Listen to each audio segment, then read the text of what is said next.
भारत माता की।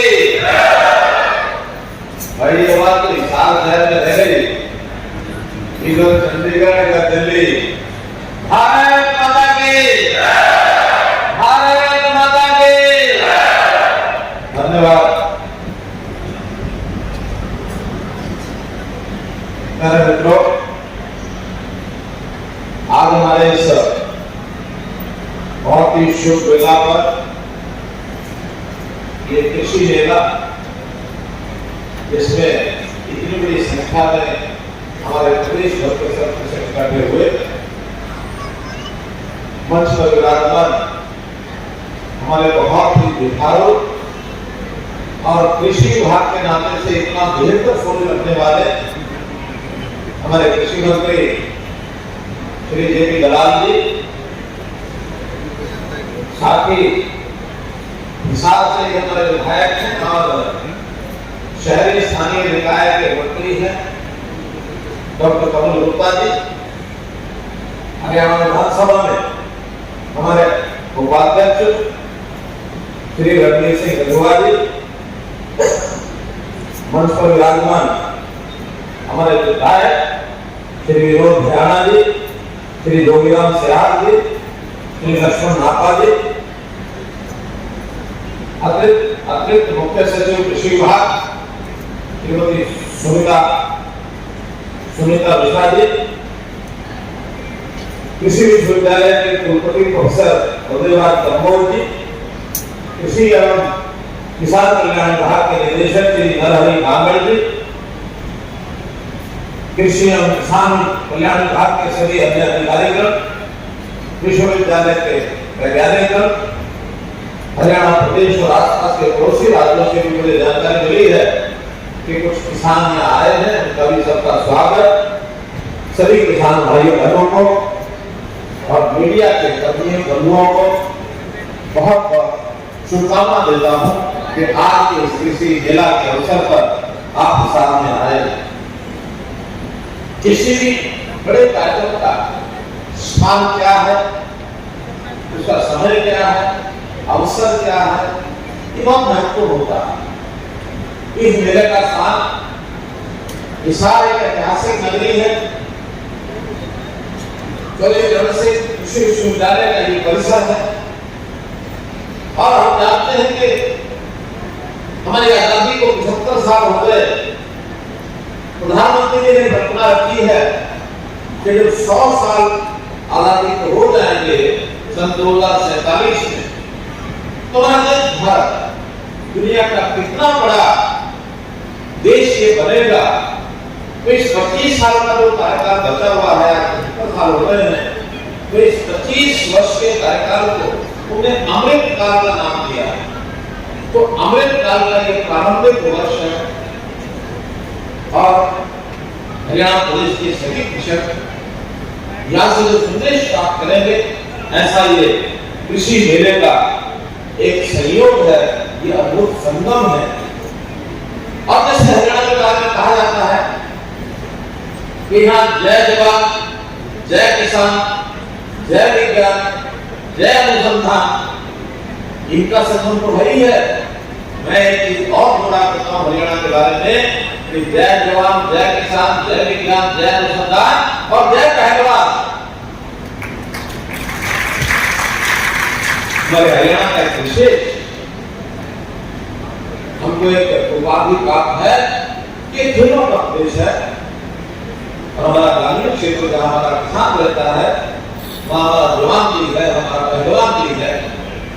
देश और दुनिया में हमको विशेष नाम प्राप्त हुआ है। तो आज इस अवसर पर मैं सभी किसान भाइयों को, बहनों को, कृषि वैज्ञानिकों को और इस मेले के आयोजक सभी बंधुओं को, हमारे कृषि विभाग को, सबको बहुत बहुत बधाई और बहुत बहुत शुभकामना देता हूँ। भाइयों बहनों, समय बहुत हो गया है। आप लगातार 3 दिन से यहाँ अपनी चर्चा, अपने सब वैज्ञानिक मिलकर के सेमिनार कर रहे हैं, अलग अलग विषयों पर चर्चा हुई है और सब चर्चा की मुझे जानकारी तो नहीं मिले, तो अनुमान लगा सकता हूँ कि हर विषय पर, छोटे बड़े विषय पर आपने चर्चा में भाग लिया होगा और उसमें बहुत है आपके सामने सामने रखने के, लेकिन समय की मर्यादा है।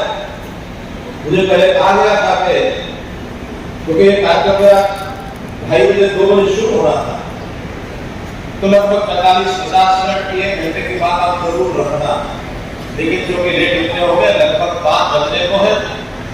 वैसे तो अपील की गई है कृषि मंत्री जी के द्वारा कि 6 बजे तक होने का अनुरोध किया आना, लेकिन इतना समय नहीं लगा होगा, बहुत थोड़े समय में केवल विषयों का उल्लेख करूंगा।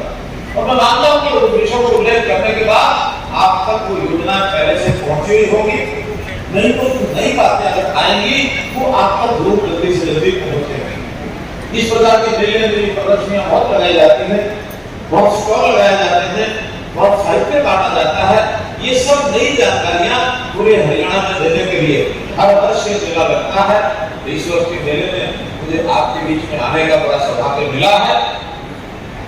हम जानते हैं कि हरियाणा जो है ये कृषि प्रधान प्रदेश है, क्योंकि ऐसा भी कहा जाता है कि कृषि का अगर कहीं जो भी स्वरूप छोटा बड़ा शुरू हुआ, वो हल चलाने का सबसे पहला प्रयोग हरियाणा के कुरुक्षेत्र में महाराजा कुरु ने किया था।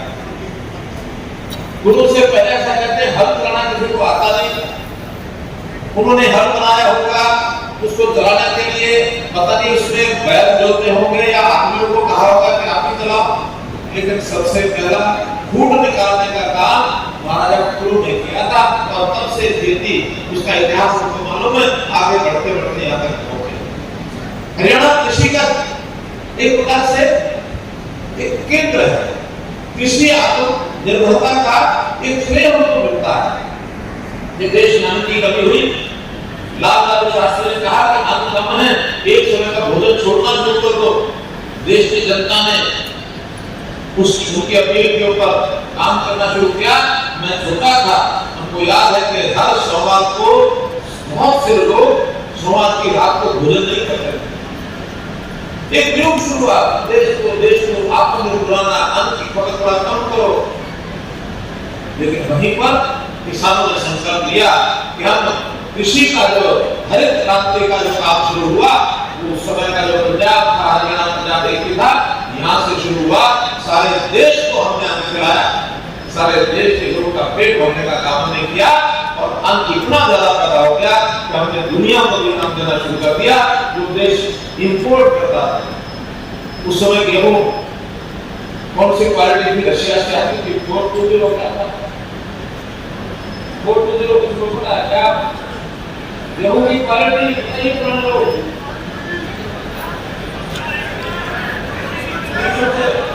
306 में नहीं था। मुझे याद है कि रशिया का लाल गेहूं आता था,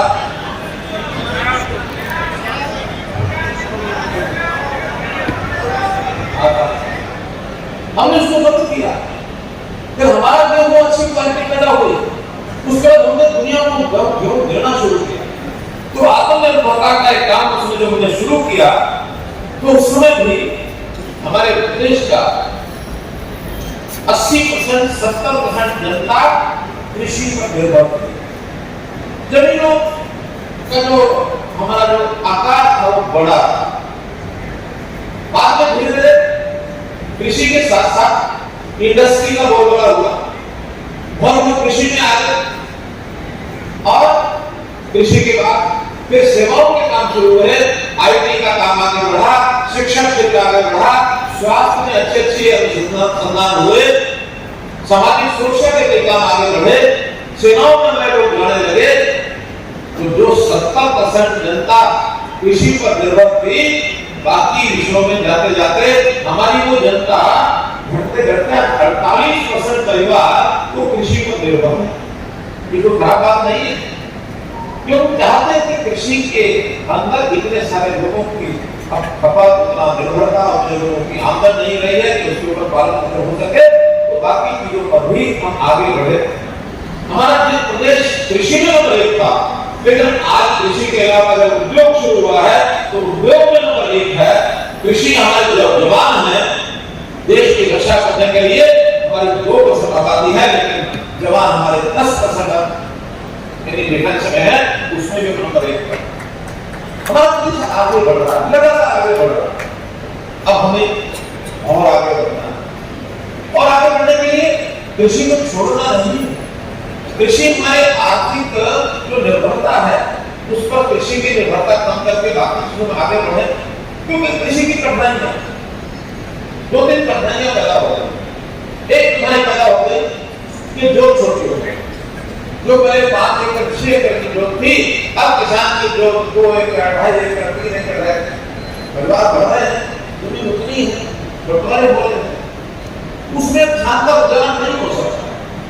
इसी प्रकार से एक समस्या और पैदा हो गई कि खेती को बढ़ाया, केमिकल उत्पाद, यूरिया, पोटाशियम, डीएपी,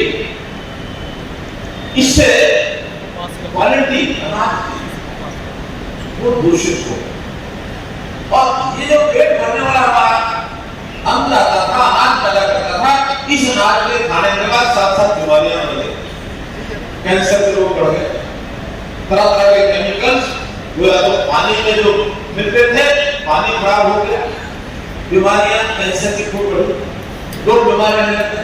तब ये ध्यान में आया कि नहीं, हमारा प्राचीन काल का जो अन्न था उसमें केमिकल नहीं थे, उससे रोग नहीं बढ़ते। ऐसे ही एक संकट आ गया पानी का। पानी हमारा अपना नहीं था, क्योंकि पानी के स्रोत या पंजाब में है या यूपी में है, हमारे यहाँ तो पहाड़ में एक की नदी आती नहीं है, यमुना से थोड़ा सा पानी मिलता है। इस संकट से बाहर निकलने के लिए जो हमारी खेती बंजर जमीन की थी, वहां भी पानी वाले भूसे होने लगे।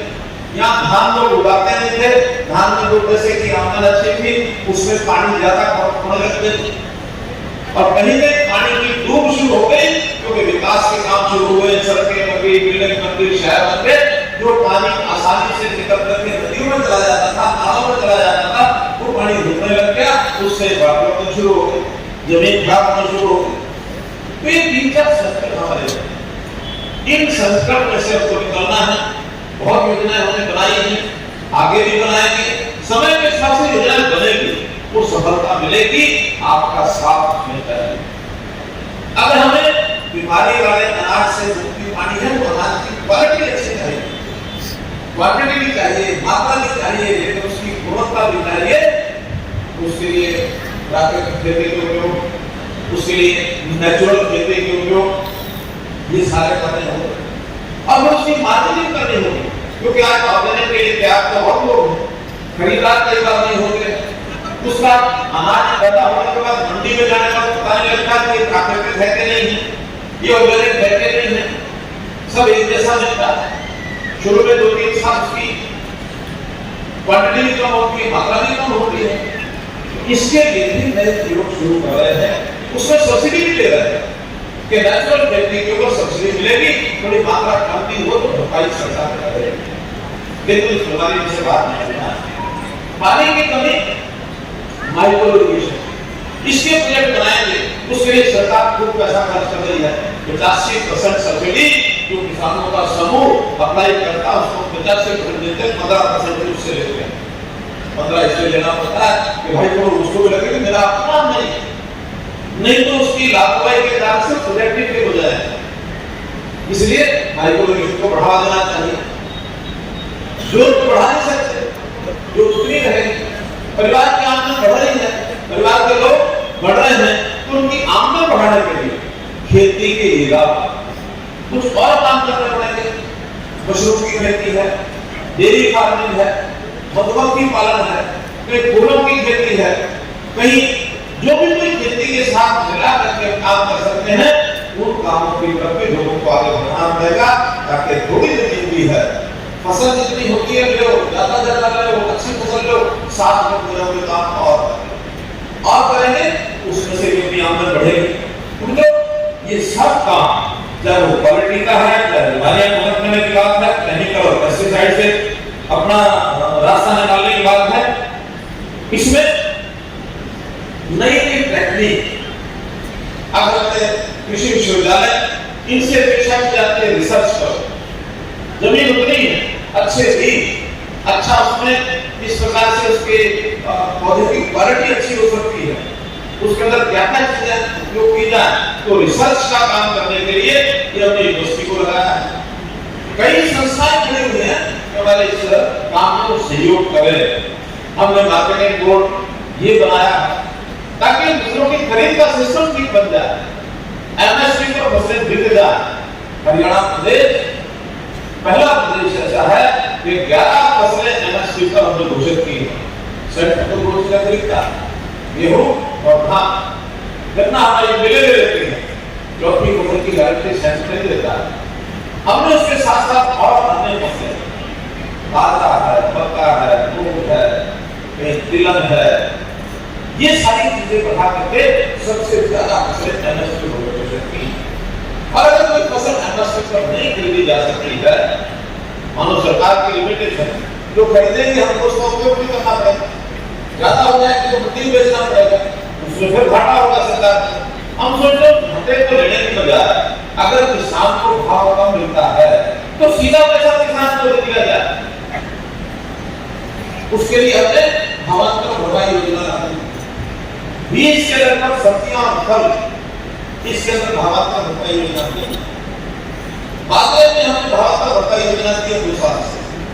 और भी फसलें पहली बात तो सरकार खरीदेगी, न खरीद सके तो बाजार भाव का एमएसपी का जो अंतर है वो सरकार आपको देगी, ताकि आपका एमएसपी वो सुनिश्चित हो जाए। एमएसपी पर हरियाणा एक ऐसा प्रदेश है कि सबसे ज्यादा फसलें आपको ये खरीद करके दी जा रही है। तो भाई बोलो, हमने पानी के लिए जैसा मैंने बताया बायोलॉजी तो है ही है, रिचार्जन के बहुत से कार्य करने शुरू किए। क्या जमीन का पानी ट्यूबवेल से निकालना है, निकालते समय किसान ये ध्यान नहीं रखता कि गहराई कितनी होगी पानी की। पिछले 2010 से लेकर के 2023 तक और एवरेज 12 लीटर पानी डाउन चला गया, जो पानी ट्यूबवेल का रेट है। हर 2 साल के बाद 3 साल के बाद ट्यूबवेल वाले आपको घटे हैं, आपको 1 पाइप 10 फुट का नया डालना पड़ता है। 3 साल के बाद डालते नहीं डालते इसका मतलब क्यों डालते हैं? खुशी से थोड़ी, पानी नीचे जाता है। और आने वाले समय में अगर 20-30 साल में ध्यान नहीं दिया तो पानी कहां चला जाएगा। हम अपने आने वाले जो हमारी पीढ़ी है, हमारे जो आगे आने वाले बच्चे हैं, वो जमीन के किले तो शायद आधा या 2 किले दे देंगे, लेकिन वो भूखा होगी, भूखी जमीन, सूखी जमीन पानी नहीं ले पाएंगे। हमने इसके लिए योजना शुरू की, मेरा पानी मेरी विरासत।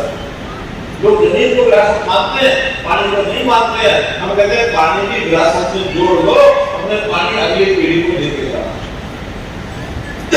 इसके स्पेशल योजना बनाई कि भाई धान बहुत पानी पीता है, धान की क्वालिटी कम कर दे, हमारा काम चल जाएगा बिना धान के। लोग कहते हैं घाटा हो जाएगा, हम कहते हैं घाटा होगा 7,000 रुपए एकड़ का, धान छोड़ो 7,000 रुपए एकड़ सरकार से ले, 2.25 लाख एकड़ का पैसा हम पिछले 2 साल में दे चुके हैं। अगले साल भी 1 लाख एकड़ और कम करेंगे। हम कोई खेती नहीं कम कर रहे, खेती का प्रकार बदल रहे हैं। धान को कम करो, हम दालें उगाई शुरू करें, तिलहन बोए, भुट्टा बोए, कपास बोए, बाजरा बोए, और जो पानी उन लोग कहते हैं हमारे में पानी बहुत है, भाई तेरे यहाँ तो बहुत है, लेकिन जिस जगह नहीं है, हमारे सूखे जिले हिसार हो, फतेहाबाद हो, भिवानी हो, दादरी हो, नगरगढ़ हो, रेवाड़ी हो, मेवात हो, नूह हो, ये जिले पानी के संकट से जूझ रहे हैं। प्रदेश हमारा एक है, अब एक प्रदेश में जहाँ पानी ज्यादा है, वहां का पूरा पानी अगर वहां पहुंचा सके, वहां पहुंचाने के लिए भी मेहनत करनी पड़ेगी, क्योंकि ये सारे दक्षिण के जिले या पानी 100 फुट पानी बिल्कुल खत्म कर जाता है। हमारे यहाँ जो लेवल है, यानी सोनीपत, करनाल, पानीपत, ये जो इलाका है, इसमें से नहर के बाद आगे पानी अपने आप नहीं जाता। वहां पर पानी को जगह जगह उठा के आके ट्रेन पर पहुंचाने के लिए 120 फुट पानी भी ऊपर होता है। 300 ट्रेन ऐसी थी राजस्थान के किनारे पर, जब पानी पिछले 25 साल से नहीं गया था, हमने आने के बाद वहां पानी पहुंचाया है, वहां भी पानी पहुंचाया है। लेकिन अगर वहां पहुंचाना है तो कहीं बचत की कमी पड़ेगी। आज मेरे पास हिसाब में भी लोग आए, उनका भी खड़े करवा दो, कंडीशन लगा दी गवर्नमेंट ने, खड़े करवा देंगे, लेकिन माइक्रो इरिगेशन का, लघु सिंचाई का प्रोजेक्ट लगवा दो। वो कहते हैं जरूरत ही नहीं, हमारे पास पानी बहुत है। आज आपको बहुत लग रहा है, मुझे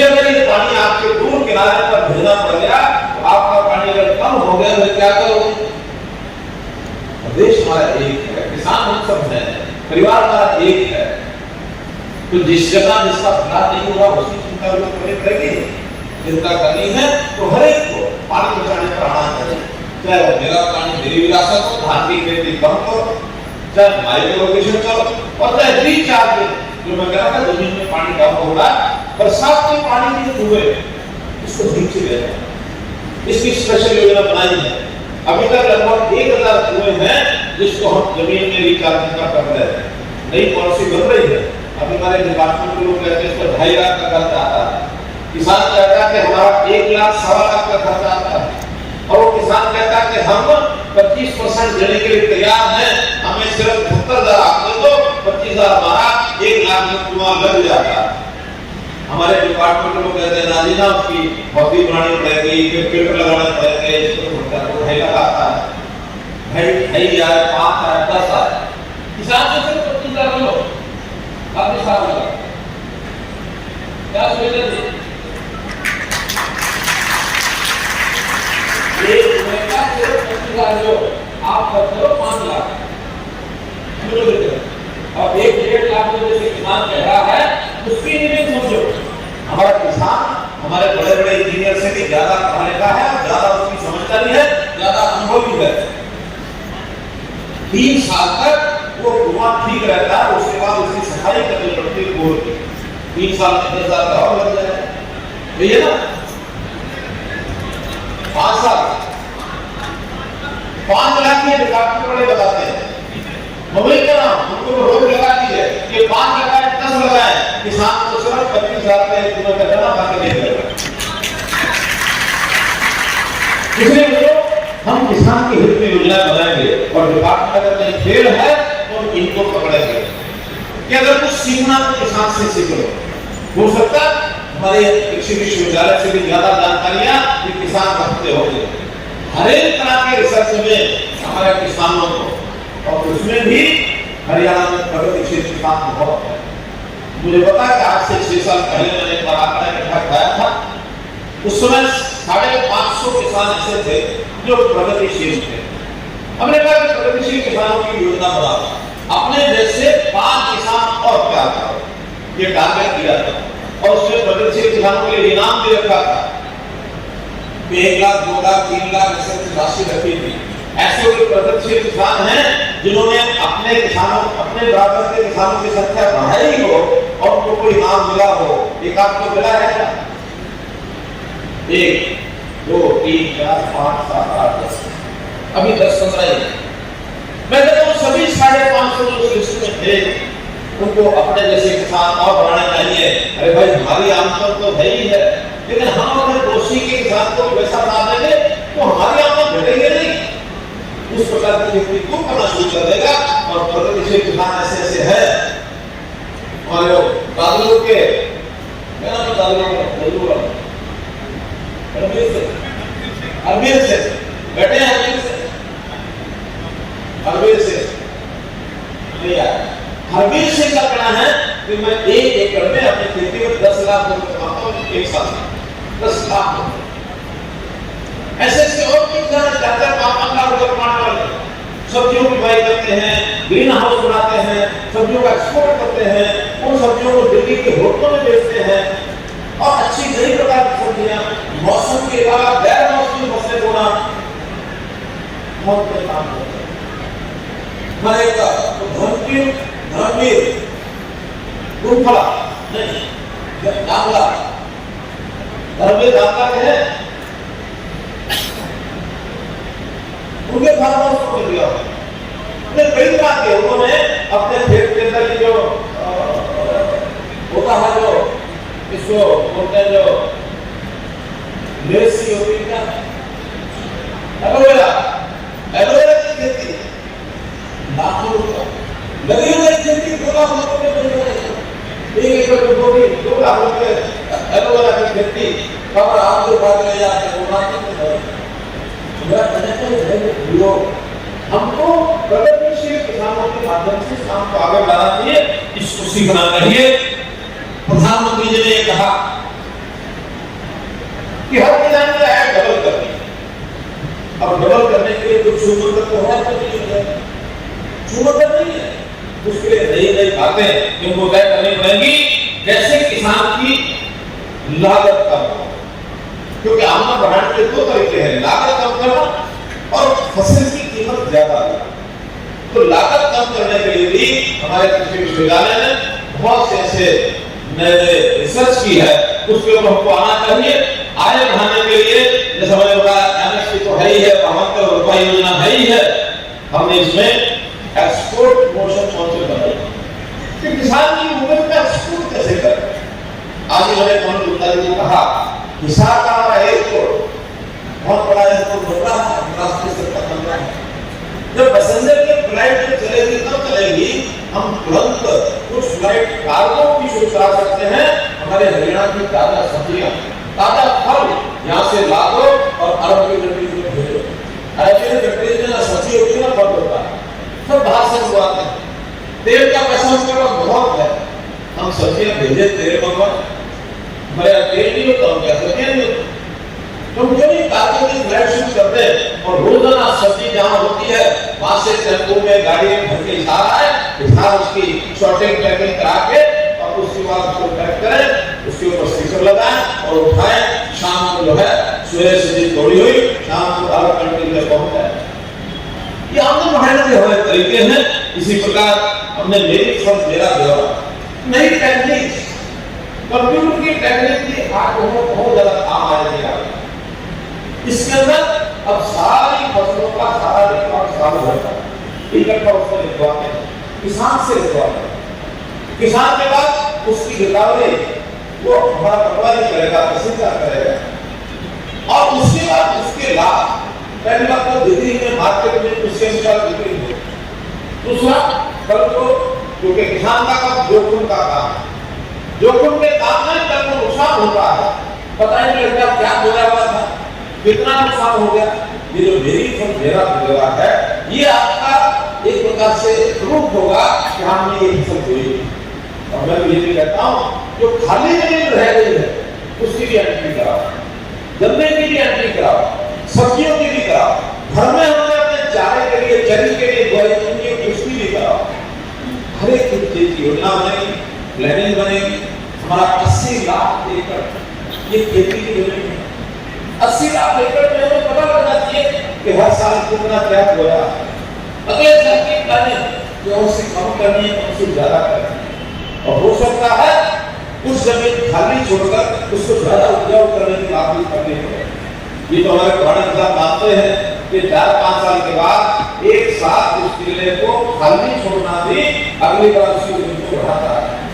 इसलिए मान्यता है, बताओ कि एक आध साल खाली छोड़ते हैं छोड़नी चाहिए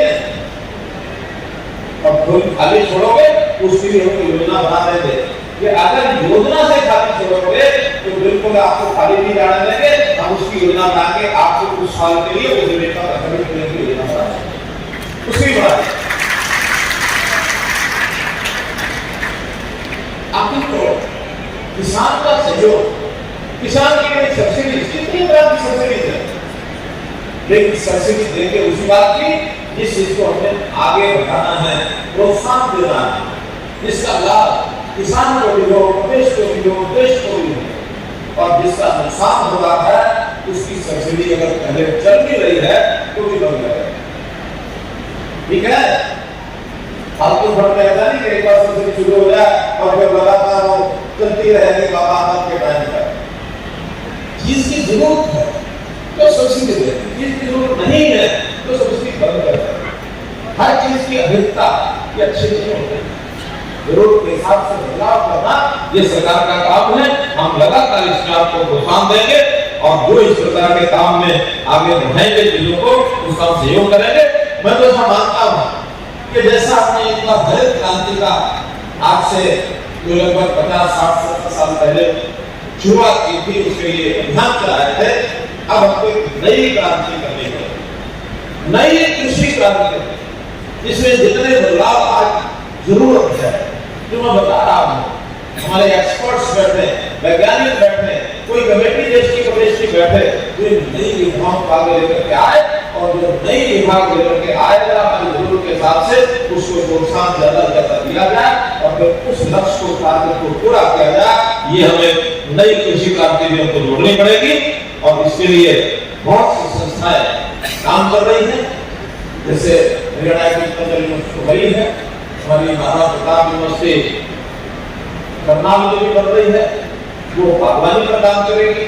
बहुत जगह पर ग्रामीण कृषि केंद्र ये बने हुए हैं, यूनिवर्सिटीज के एक्सेलेंस काउंटर बने हुए हैं, बहुत से एक्सीलेंस सेंटर विदेशी लोगों की तकनीक उसकी सहायता से कितने ही एक्सीलेंस सेंटर बनाए, उसका भी हमको लाभ उठाना पड़ेगा। ऐसी सब संस्थाओं को हम लोग आगे बढ़ाएंगे और जिस प्रकार से एफपीओ है, एफपीओ में भी फार्मर प्रोड्यूसर ऑर्गेनाइजेशन के सब मिलकर के 10-5-20 किसान मिलकर मार्केटिंग के सिस्टम में आगे बढ़े, उसमें प्रोसेसिंग जो खपत करते हैं उसका कुछ प्रोडक्ट बनाया जाए, उत्पाद बनाया जाए। खाली हमको मान लो कोई चीज हो रही है, पैदा हो गई, लेकिन पैदा होने के बाद उसका प्रोडक्शन बदल करके आलू बना रहे हैं, तो क्या आलू की चिप्स की फैक्ट्री हम लोग मिलकर बना सकते हैं? चिप्स की फैक्ट्री बनाओ, आलू से जितनी आमदन होती है चिप्स से डबल हो जाएगा।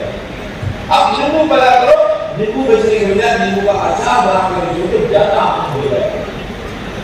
आज किन्नू हमारे शिक्षा जिले में होता है, किन्नू की जूस की फैक्ट्री को एफपीओ बनाए, उस जूस को पैक करो और जूस का एक्सपोर्ट करो, आपकी आमदन ज्यादा हो जाएगी। नई विधियों पर, नई तकनीक पर आना पड़ेगा और नए नए जो ऐसे सिस्टम हैं इसको हमको बड़ा करना पड़ेगा। मैं अंत में जो एक बात विशेष तौर पर कहना चाहता हूँ वो है कृषि का हमारा जो बजट, हमने कभी उसमें सपोर्ट नहीं किया। जितना कृषि विभाग ने मांगा हमने कुछ न कुछ से ज्यादा ही संग्रह किया, कम नहीं किया।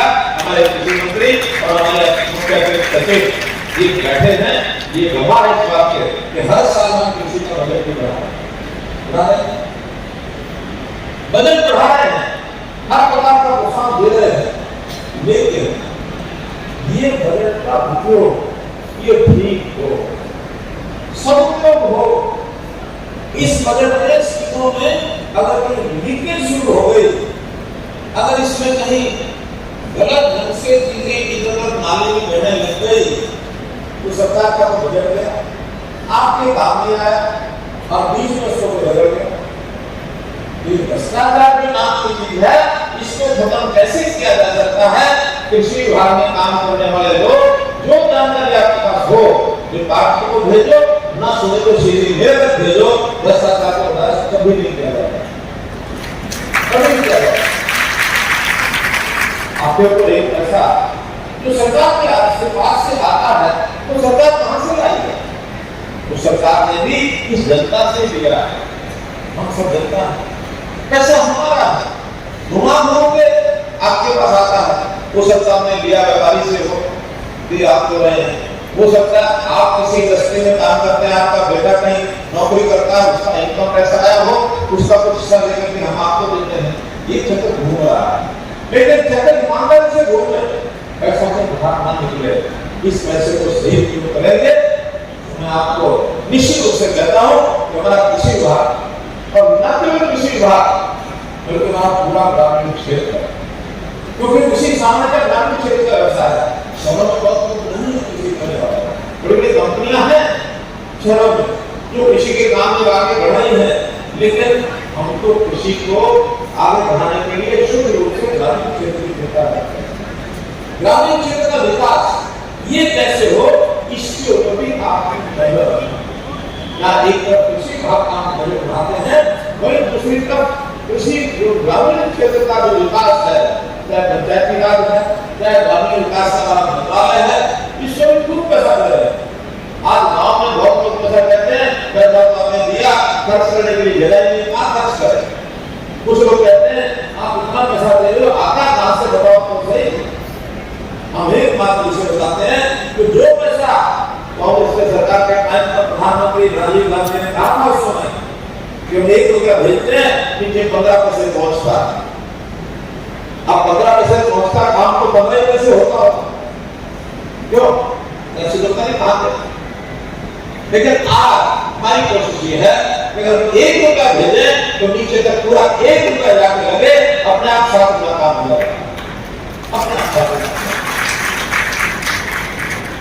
अभी हमारे संकट पिछले वक्त बता हमने ग्रामीण क्षेत्र के अंदर कामों के बारे में थोड़ी पारदर्शिता बढ़ाने के लिए बात करी और उन्होंने कहा कि पैसा जितना मर्जी ले लो, लेकिन पता होना चाहिए इस काम में कितना पैसा लगेगा, कौन काम को करेगा, गलत करेगा तो पकड़ो, लेकिन टेक्निकल तरीकों के बिना ये संभव नहीं है। आप लोग भरोसा करते हैं, लेकिन भरोसा करने के बाद पता नहीं लगता सामने वाला भरोसे लायक था कि नहीं था, शिकायत में बहुत आई और उस शिकायतों में जो थोड़ा सा जब एक्शन लेना शुरू करते तो हम लोग नाराज हो जाते, नाराज होकर के फिर हमारे मंत्रियों के पास, हमारे विधायकों के पास, हमारे पार्षदों के पास पहुंच जाते हैं कि मेरे खिलाफ एक्शन हो जाए, शुरुआत फोन बजने शुरू हो जाते हैं, कहीं मजबूरी और सबको भी बड़ा पता नहीं कोई बात नहीं, गलती होगी छोड़। लेकिन क्या गलतियों को मूल रूप से खत्म कर दे ताकि शिकायत का मौका ही ना आए, ठीक है कि नहीं? हमने इसके लिए पंचायतों को कहा पैसा वो दो, लेकिन ई टेंडर से काम कराएंगे। ई टेंडर मतलब ये काम है, आपका काम 50 लाख का है, 25 लाख का है, इसको पब्लिक को कह दो ठेकेदार आ जाए जो कम से कम पैसे में और अच्छी क्वालिटी से करेगा, उसको काम दे दो। वो कहते हमारे लोगों को नहीं मिलेगा, अपने लोगों को ठेकेदार दीजिएगा, उनका इसको करो। हमें तो सस्ता काम, बढ़िया काम चाहिए, जो उससे करा लेंगे। ये काम ठीक है या पैसा सीधा किसी के हवाले कर दो, मुझे लगाना लगा नहीं लगाना सरकार जो बेटा बोलो ये ठीक है कि टेंडर ठीक है? बोलो क्या ठीक है? अगर ई टेंडर ठीक है तो हम अपने अपने गांव कुछ एक सरकार जैसे हैं लगा आए हुए 6 लाख 200 में से अक्सर 1300 करोड़ पैसे हैं जो कहते हैं दादी खुली छोड़ दे दो, खुली छोड़ ये सरकार नहीं ले सकती, दियोगे किसी ने दियोगे ये सरकार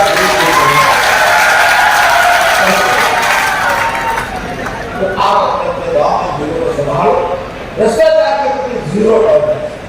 फिर चाहे अगर कोई मनोहर लाल का भाई भी फंस गया ना तो जेल के पीछे हो। भ्रष्टाचार का काम मनोहर लाल